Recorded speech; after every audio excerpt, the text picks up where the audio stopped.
আলাইকুম সবাইকে। আসলেও একটা কথা বলতে চাই, আপনাদের বাড়ির আশপাশে যদি এরকম কোনো লোক দেখতে পারেন, আসলে এর আগের ছবিটা দেখবেন।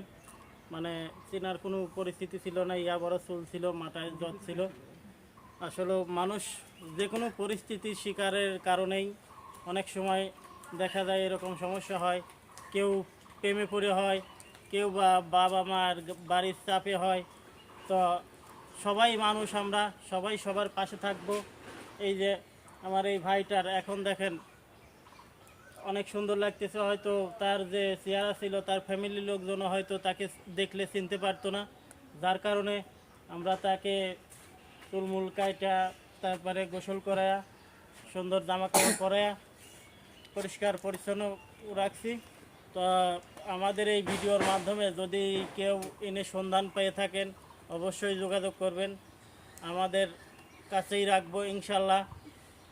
এর গার্জিয়ান যদি কেউ থাকেন অবশ্যই। আসলেও মানুষ কিন্তু একেবারে এমনিতেই পাগল হয় না, সমস্যা হয় না। যে কোনো চাপ, হয়তো যে কোনো সমস্যার কারণেই অনেক সময় এরকম দেখা যায়। তো সবাই আপনাদের আশেপাশেও যারা এরকম থাকে, সবাই চেষ্টা করবেন তাদের একটু পরিচর্যা করা, তাদের একটু পরিষ্কার পরিচ্ছন্ন পোশাক দেওয়া, তাদের বস্ত্র, খাবার এগুলো দেওয়ার, যাতে করে মানুষ সবাই আসলেও, এরা এতটা অসহায়, এরা কিন্তু কারো কাছে বলতে পারবে না।